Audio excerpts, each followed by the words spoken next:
Welcome to Yeukai Business Show, UK's premier business show where we feature business thought leaders, high achievers, and industry experts. Today's episode is brought to you by World Outsourcing Solutions Limited, a company that specializes in helping executive business owners with virtual assistant services and business growth systems. Here's your host. Hi everyone and welcome to the show. It's Trevor Stockwell with you today, and I'm joined by my guest Angela, who's a psychotherapist helping entrepreneurs and young adults with anxiety disorders and stress-related issues. Angela runs her own practice in Boston, but has a reach much wider because she's designed an online course and app, which helps those with significant stress and who struggle to find ways of coping and managing their emotions. She's also written multiple online sites as well as being a radio guest, and she's here on the podcast to share some practical steps that we can all implement to manage stress better. So welcome, Angela Ficken. Thank you so much, Trevor. Thank you for having me. It's great to have the opportunity to chat with you. It's not every day I chat to a psychotherapist, which I guess is actually a good thing. That might be a good thing, but also can be really helpful. It's however you want to look at it. So yes, that's... Yeah. Maybe I need to chat to one more often than what I do. I don't know. Maybe. But maybe just before we dig into some of the strategies about managing stress, share a little bit about your background and your journey to get to where, first of all, you then opened your practice, but then you've gone sort of global, really. Sure. Yeah, it's definitely been a journey. I'm sure every business owner can attest to that. What is ever a direct, smooth path? But I started my career at McLean Hospital, which is one of the country's leading psychiatric hospitals. So there I was a social worker on an inpatient unit working with adults who struggle with significant anxiety and depression. So a locked unit where kind of safety was a concern. And it was there that I witnessed firsthand how significant and severe these emotions can be for people, and really wanting to know the best therapy modalities out there that can help treat anxiety and depression. And so it was my first kind of go in my career that I got trained in my tenure there, cognitive behavioral therapy and dialectical behavioral therapy, so CBT and DBT. I won't go into the weeds with those, but trust me when I say, if you've got stress and anxiety, these are gold standard therapies that you're going to want to learn. And then through my time at McLean, I left and was a primary therapist at Harvard University, which maybe you've heard of that place, and was a primary therapist for undergrad and graduate students there, and really saw a pressure cooker of an environment where lots of kids would walk around thinking everybody looked fine, so they must be fine, but they weren't. And I think there was 40 clinicians, and we saw on average like 27,000 visits an academic year. I mean, we were busy. So people can look like they have it all going on, but inside it's a hot mess. And the skills that I had training in were really helping students learn different strategies to manage really hard emotions, fear of failure, failing, and managing stress way more effectively. So what once used to stress them out no longer did, and kind of move through their academic career with more ease. And then after my time at Harvard, I kind of decided to jump in full speed to a private practice. And I thought, all right, I've always wanted to do this. Let me do it. And my husband kind of pushed me to do it. He's like, you got to pick one, because I was doing a private practice on the side and working at Harvard and burning the candle at both ends. But I decided to take the plunge, and it was there that I thought my journey would end. I hung up my shingle, that was my dream, call it a day.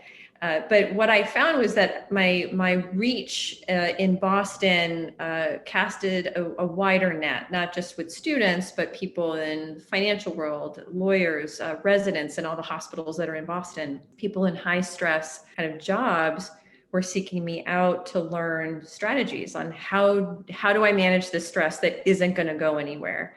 And the skill set I had was really helping them. And I thought, okay, if this is helping you, is there a way that I can give back to people that aren't able to find me in Boston, that can't come see me, no matter where you are? Can I give you these strategies? And that's when I decided to kind of jump into the entrepreneur world of writing newsletters and then finally creating this course. So that's my kind of journey, my long-winded spiel of kind of how I went from this like wee little social worker at McLean Hospital to kind of being in my own business. Yeah. No, it's really good.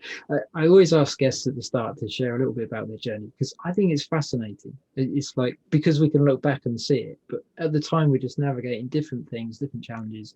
We don't see the bigger picture, but then we stop at any point and look back. Sometimes things become a lot clearer as to, oh, that's why that happened. And wasn't it really good that we did this and we avoided that? So no, it's always interesting. And it shows how you've developed and sort of honed your skills over the years with hundreds of hours, thousands of hours of experience, helping lots of people. And now you're at the point where you can go, or have been going, global really through the course. So that's really good. We'll dig into the course a little bit in a bit, because I'm interested to find out a little bit more about that. But maybe to start with, for everyone that's listening thinking, yep, I get a lot of stress, not sure that I manage it well, or yeah, I'm really good at giving the appearance that I've got everything together, but inside I know actually I do need to make some sort of change, because I know, there's a cliff edge that I'm rapidly approaching and I want to avoid it. What would be some of the sort of the everyday stresses of an entrepreneur, of a business owner? What would be some of the practical things that they can put into place that helps to manage the levels of stress, how they sort of perceive stress and sort of minimize the negative effects of it? Bit of a long question, but yeah, no, it's all true, because being an entrepreneur, you're in an inherently stressful job. So on some level, most of us thrive in a certain amount of stress. Otherwise, this job wouldn't call to us. But often what comes with the job is a level of uncertainty. And that can be where a lot of stress breeds, right? How will this launch go? What's this month's income going to be? Certain doubts of what if this doesn't go according to plan? What if I have to do layoffs? What if this person doesn't want this job that I need them for? It can be lots of things. Yeah. So what I tend to start with, if you're experiencing stress or you feel like, you look like you have it together, but inside you're kind of feeling a bit shaky, is thinking about slivers, not chunks. And that means like you don't have to move a mountain to feel better, and feel better actually relatively quickly. So first thing is, I tend to ask people who come to see me, what's your schedule like? Is it all over the place? Do you have some structure? Even though things might be uncertain, is there some predictability? And when we look at what's predictable, or what we have some control over, that actually helps us manage the uncertainty of stress. So sometimes people will reorganize their schedules. They'll put in things that they can predict, things that they can look forward to, so that they know that even though I don't know how this launch is going to go, I know that I've got this weekly meeting with my mentor. I know that I am engaging in these different types of self-care. I know that if it doesn't go well, I'm working on kind of a plan B. So there's some certainty within the uncertain, if that makes sense. And really looking at what's your schedule. And then the other is that you don't have to move mountains to feel better. So oftentimes people will say, well, I would really like to go to the gym, but that means I have to go 5 days a week. And if I can't go 5 days a week, then, I make myself feel bad and I don't go at all. It's like, okay, well, forget the gym. What about walking around the block? And that if you just tend to yourself in these slivers, it actually increases and refuels your well-being tank, so that you actually have more to give to your relationships, to yourself, to your work. So it really is about these small movements you can do that actually give you the most bang for your buck, in my opinion. Yeah. No, I like that. And it's in a lot of ways, it's a collection of small activities that then compound over time, isn't it? That then you get to see the benefit afterwards. And it's also, I like the way you put it, because it's the first step that we need to take. If we think, actually, yeah, I need to do too much, I'm not going to start, or it becomes another source of overwhelm, then it's counterproductive. But if it's just like, yeah, actually, I can do that, and then I can maybe build up and maybe walk around 2 blocks and gradually extend the activity that we're doing. Yeah, I like that. That's really good. Manageable slivers, isn't it? It is. Yeah. I mean, for me, I used to be a runner. I used to run all the time. I would do races. I loved it. And for the longest time after having my daughter, I stopped running, and I really wanted to try to get back into it. And I would kick myself for not doing it the way that I used to.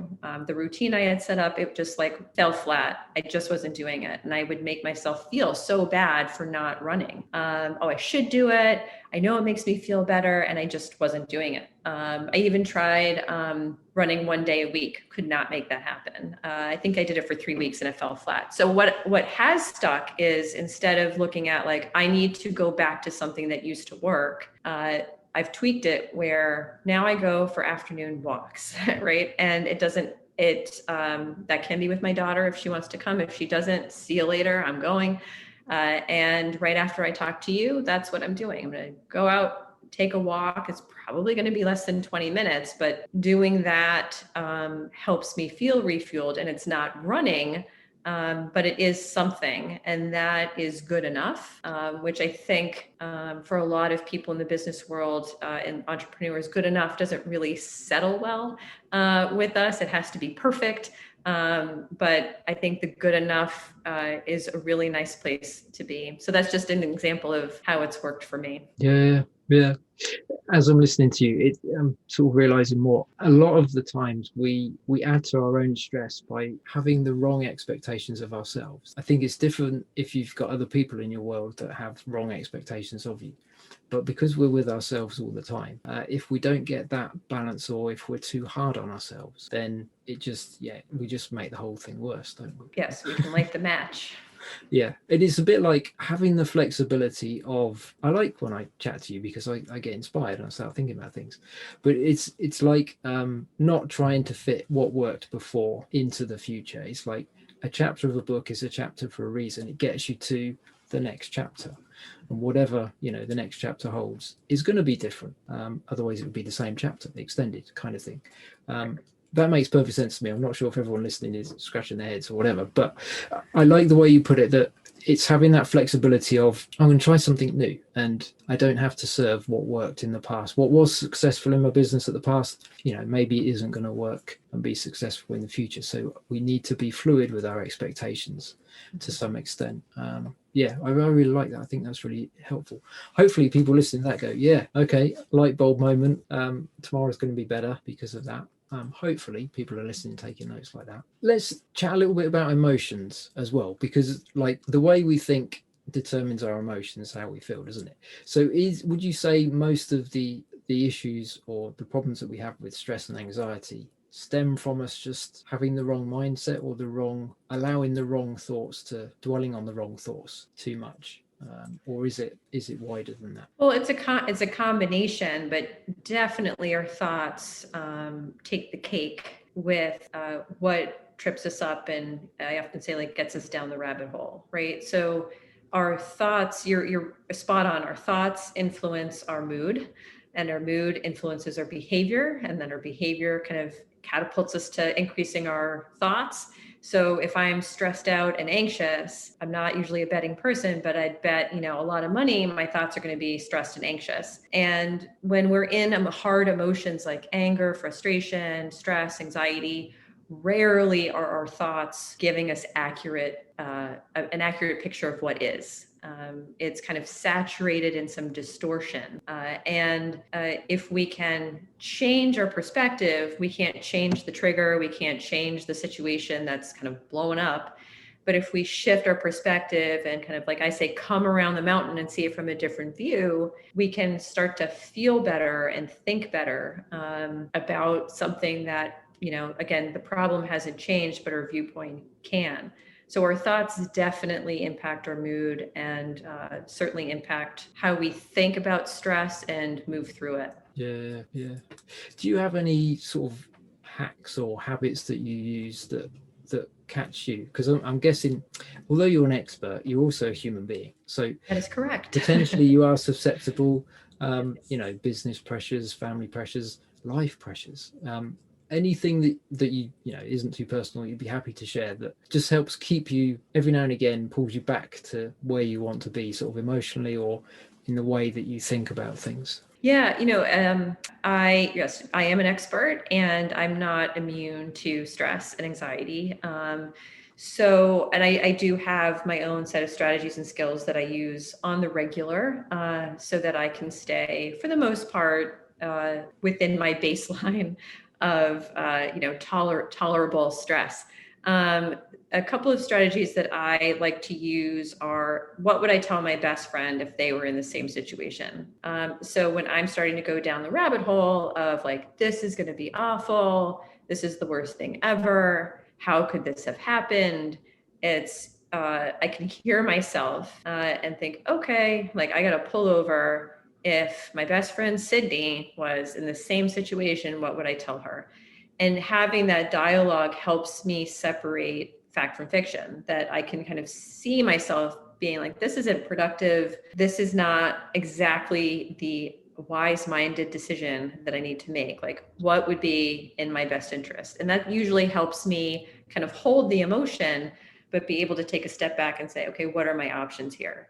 So when in doubt, what would I tell my best friend usually works, at least to get me to stop, put the brakes on, going hardcore on the stress. The other thing that's been really helpful for me has been these 5-minute brain breaks during my day. So I tend to jam pack my schedule because there's a lot that I want to do, including spending time with my daughter. She's 3. For me, that's a fun age. So I want to be done with work before I go get her at the end of the day.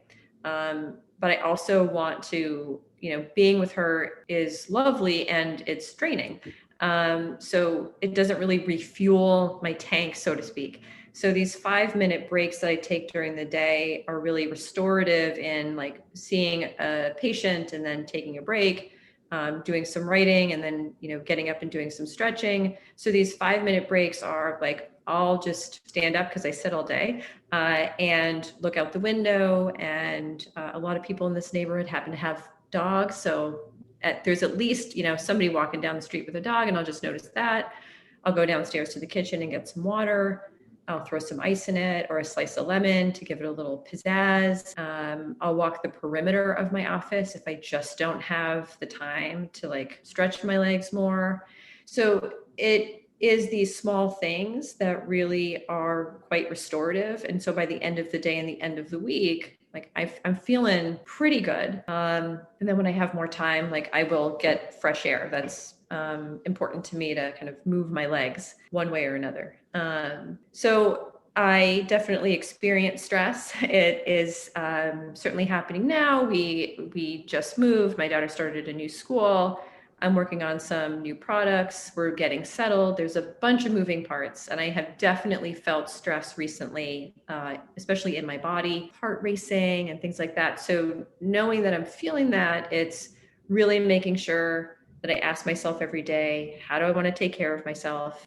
And then based on that, I plan my day. So like I said earlier, how I want to take care of myself today is after my conversation with you, I'm going to head outside and go for a small little stroll. So things like that, I think, can be helpful. And that took me some time to figure out, but hopefully your, listeners might find that helpful or can kind of tweak it to fit their style. Yeah, definitely. Yeah, I think the 5-minute thing sounded really good. It's like, that's good. I could do that. I think we're quite similarly wired in the sense that I always like to do something. Like, I don't get bored. If something falls through and gets rescheduled, I've got loads of other things. Oh, great. I can start one of those. And I've found that sometimes I'm creative when I'm in the middle of something, but a lot of the time I literally just walk away from my desk. I go outside, walk in the garden, do a few laps of the garden. Exactly the same kind of as yourself, really. And that's a lot of the time, that's where I get inspired, because I've suddenly changed environment, suddenly sort of exposed to different things, and it stirs your mind and gets you thinking off of maybe the track of what you were focused on to just something a little bit different, and it opens you up, doesn't it? So yeah, I like that. Yeah, highly recommend that myself as well. That's really good.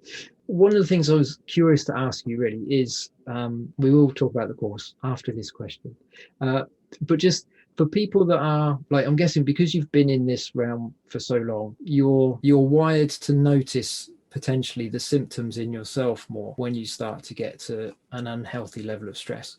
For people, before it gets to, I can't sleep at night, I don't want to eat, I'm irritable all the time, those sort of, which I guess is the far end of, things are out of balance.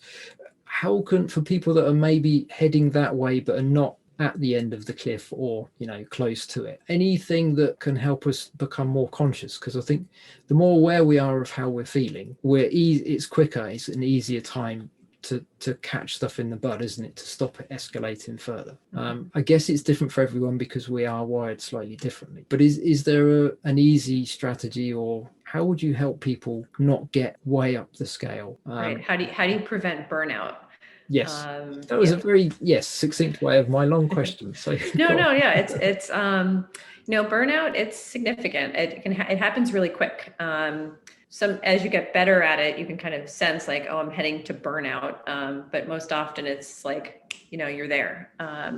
So usually where I start with people who are aware that they're stressed, but they're not quite, crispy, as I say, or kind of burned out, is tracking their mood every day.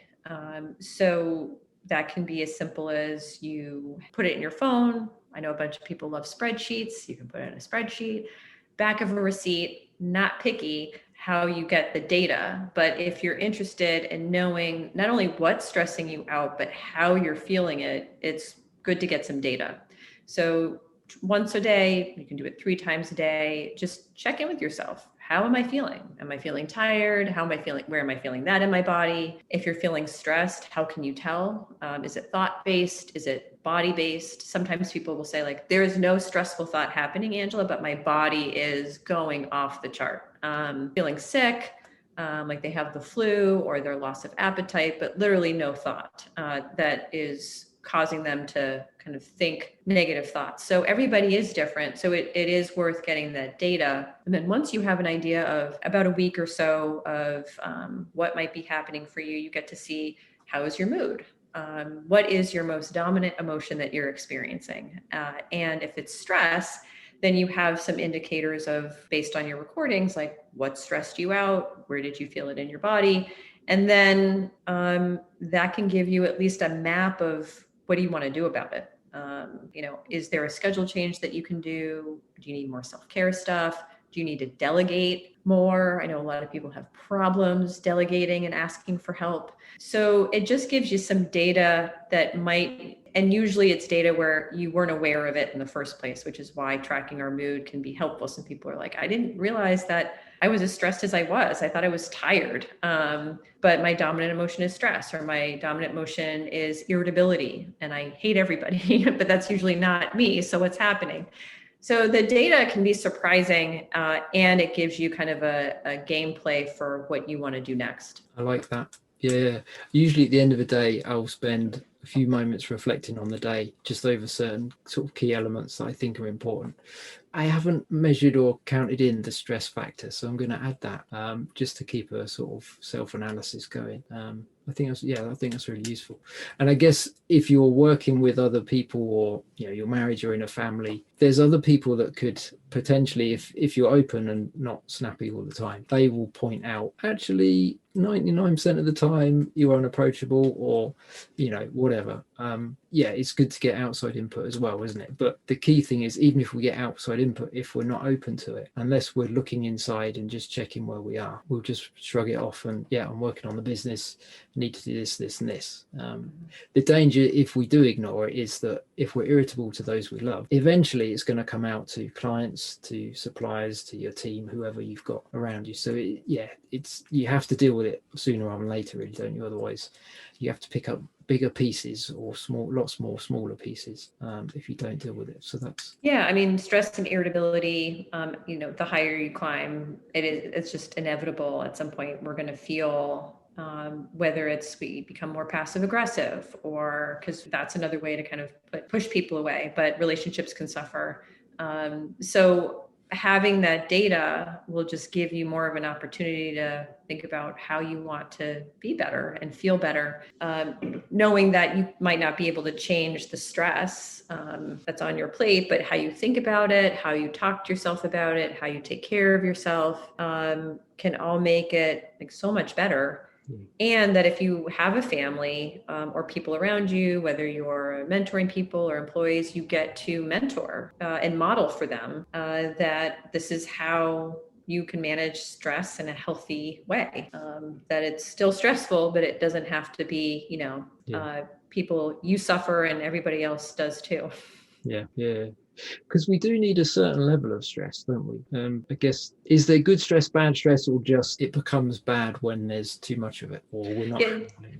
There is good stress for sure. And I think that's kind of going back to the beginning of why we're in this business is a large number of entrepreneurs thrive in a decent amount of stress. So meeting deadlines, having lots of meetings, projects coming in and out, a lot of creativity. There's stress in that of trying to get out a product, trying to kind of market, get the right message out. And we can thrive in that, right? It's exciting. We can think clearly. We're thinking fast. Thoughts are coming really quickly and we're delegating with ease. Like all of that is a sense of pressure and stress, but it makes us feel good. And that's also another kind of data point for people is like, when do you experience stress and you thrive? And having those examples. And then the bad stress is all the other gunk that we kind of get stuck in, which is like the appetite goes, sleep deprivation, negative thinking, difficulty concentrating, all of that kind of the irritability is all the unhelpful stuff. So there definitely is a difference between good and bad stress, and good stress definitely exists. Yeah. Okay. No, that's good. So without further ado, I said after that last question, we'd talk about the course, and I then got distracted. Sorry. So the course, unpack a little bit about what's involved, who would it benefit most? I think to some extent everyone, but I know you've tailored it specifically to more address certain issues. So it's the Worried to Well Balanced program, isn't it? Yes. So it's Worried to Well Balanced, and it's 7 modules. It's pretty intense. But the good news is that you can go at your own pace. So some people have used the course where they have noticed in certain modules that they want to use. So there's a module on managing relationship stress, work-life balance, how do you get better sleep, managing negative thoughts, right? And like those 4 sound right up my alley. And then they take that part of the course and they like incorporate those skills into their life. And then maybe 6 months later, there's something where they want to practice mindfulness strategies, or they're in need of more self-care, but they're not quite sure what they need. There's a module, 2 modules in the course for that. So once you have the course, you'll always have it. And it's everything. I wanted to write a really in-depth course because I wanted to give people what I do in my practice. So if you can't come see me, if you could come see me, what would I teach you? And this is everything. So I wanted to make sure that no matter where you are in your life, no matter where you are in the world, if you are looking for stress management and want skills that are based on research, science, and are proven gold standard therapy modalities, I want to give that to you and make it easy for you to access and make it fun. That doing this work can be stressful, to add to stress. It's like, I got to spend an hour with Angela talking about all this stuff. I don't really want to do that, or, I don't have the time. It's like, okay, well, how do I make this learning fun? And a lot of, I think what I try to do is making skills creative, knowing that what works for me might not work for you, but that's the fun of it, that you get to really tailor make your own toolbox. So that's why I wrote the course. I wanted it to be for anyone interested in learning stress management. And what I found is that people who were really gravitating to it were people in high stress jobs. I think it really calls to this kind of community because when you're constantly in stress, and you're moving really fast, it's hard to know how to take care of yourself. And it gets slippery pretty quickly. You kind of get on a track and you're like, you're doing something, you're being skillful. And then all of a sudden, you hit a bump and everything goes away and, you're heading towards burnout. So this course can really help you find your rhythm. And the beauty is that once you know the skills, you will always have them, right? Because you can't unlearn what you already know. So once you know about mindfulness, once you know how to combat your negative thoughts, like you will always have those tools and you don't have to see me to learn them. So that was the goal. It's a great idea. And yeah, certainly a good investment for everybody that wants to overcome and sort of learn how to manage the good and the not so good elements of being a business owner, running a business or multiple businesses. And the app, is that just a mobile way of accessing the course? Yeah, it's a little bit separate. So the app is not as in-depth as the course, but the idea is that wherever you are, you can have access to skills and strategies. So if you are in a place where you're feeling really angry and you're not sure what to do and you're stuck and you're looking for something, you click on the app and you hit your emotion and up pops, several strategies you can try in the moment. Same thing with sadness or stress or anxiety. So it's trying to find ways where people can have easy access to strategies in at their fingertips. Yeah. Some people have found that the course has printables. So I've had a bunch of people that have printed out the list of skills in there, the worksheets that I have, and they'll put them on their whiteboard as just a way of staying mindful of like, this is the strategies that help me. People will highlight them. So it's whatever works for you. And certainly the app can kind of be that added buffer. Yeah, no, absolutely. And when we're taking our 5 minutes of refocusing and checking, just hit the app, get something that's positive that's going to shift your focus back to dealing with the stress that you're in. So no, that's really good. But there'll be a link for people to follow through to your website, but just, is the website one of the best places to touch base with you? Yeah, so if anybody wants to reach out to me, best place is my website, which is progresswellness.com. And if you want to learn more about the course, it's worriedtowellbalanced.com. Okay. And you can bounce to that from your site, I guess. Yes. No, that's good. You're also on Instagram, aren't you? Because I looked at some of your Instagram posts and just a quick dose of inspiration. Just go on Angela's Instagram to start with. I think that's really good as well. So how will they find you on Instagram? At Progress Wellness. And thank you, Trevor, for that.